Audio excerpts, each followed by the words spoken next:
maglalatag na po sila ng I-beam para sa guide ng kanilang piloto. Si Bossing nandito sa akin lumapit ngayon. Ibababa to lahat ng piloto. Yan. Dadali na po nila.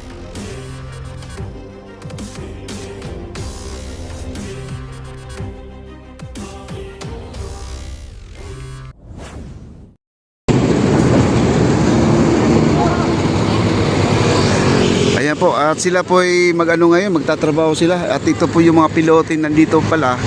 Nag-usap nga kami ngayon. Si Bossing nandito sa akin lumapit ngayon. Ibababa to lahat ng pilote, itong nandito, ibababa lahat dito, ikakamada dito sa baba.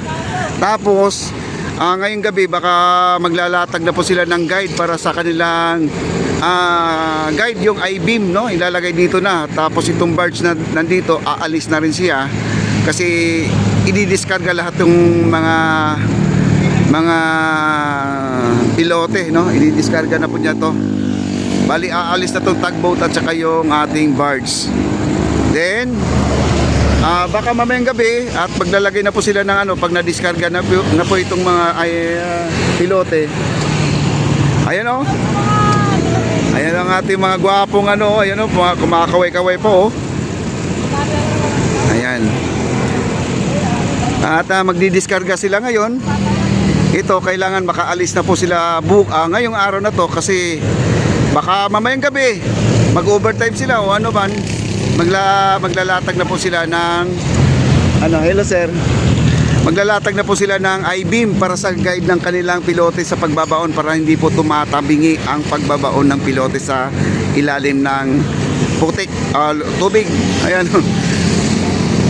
Ayan na po, dito na po ang ating mga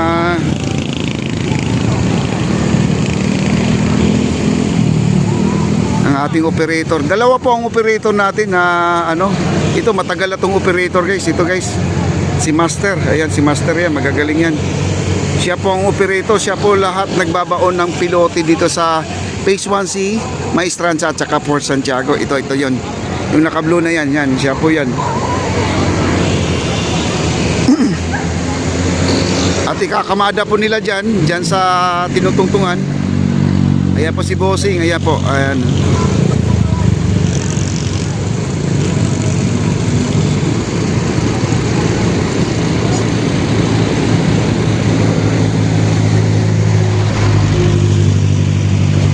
Ang bilis nila na ikabit oh.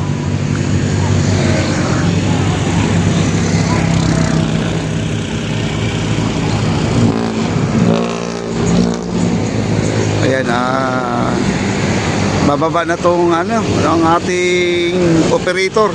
Ayan, ang ating piloto na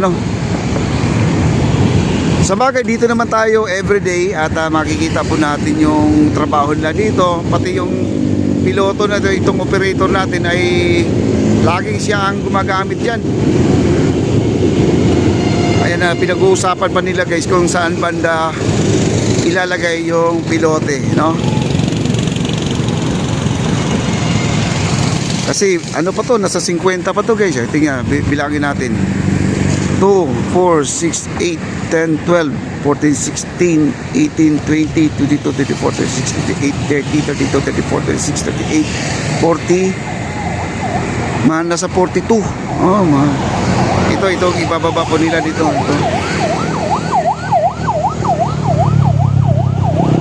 Ayan, nag-uusap-usap po na sila. At si Kagawad, nandito rin si Kagawad, no?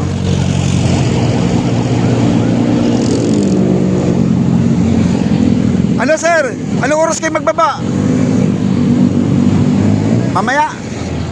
Talaga? Umpisa ng trabaho ninyo? Ayos. Ayan yung operator yan, napakagaling yan, no? At ganda talaga guys. Pag ito ay nabuo ang ating esplanade, napakahaba na. Nakakaaliw po tingnan guys kasi mayroon pong ganito sa Maynila na ganitong klaseng pasyalan. Okay, tayo na po ay aalis dito guys kasi sila daw ay pa tawag nito mag-uusap pa, magmi-meeting pa sila. Ayan, tayo na po, babalik na po doon.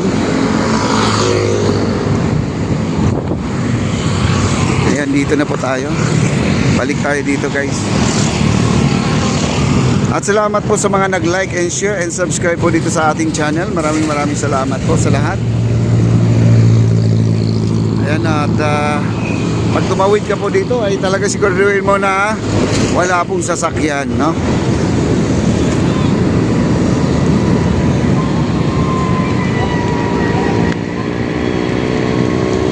Okay, ito po ay buo na.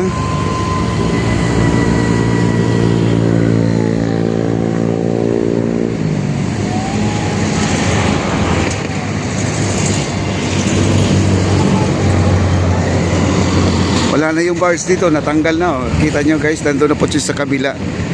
At ang bilis lang po ang ang kanilang trabaho pag walang sagabal po sa kanilang project. Ayan po guys, at nagbababa na po sila guys.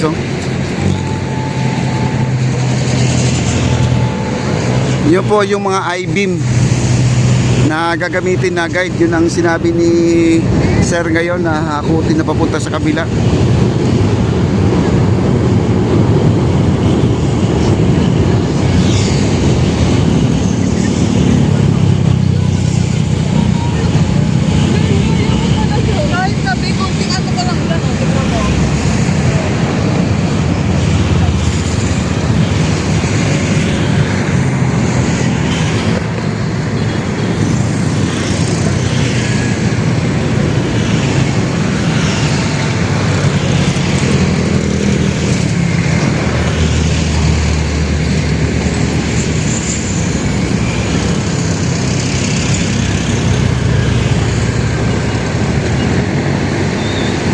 Lahat ng mga nandito, ito mga bakal, ito.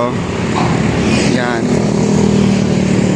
Dadali na po nila doon sa kabila. Para maikarga ulit sa sa truck or sa barge na lang siguro ikakarga.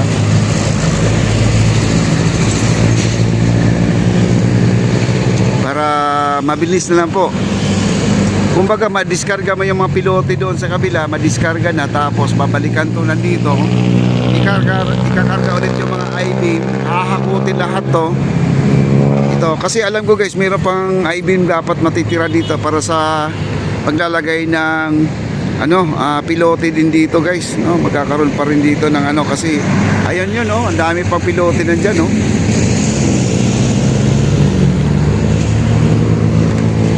Ayan. Mamaya naman ay ipapasyal ko kayo doon sa kabila, sa dulo. Punta tayo doon.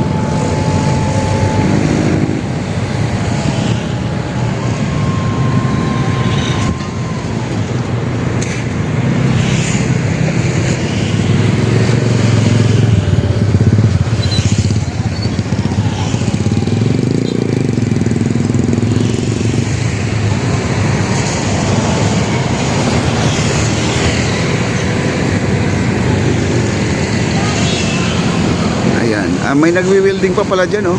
Ayan, oh. May nagtatrabaho pa rin mga ganitong oras. Sa totoo lang guys, hanggang alas 5 lang po sila dito, pero masipag yung mga tao ni Sir Charles, no?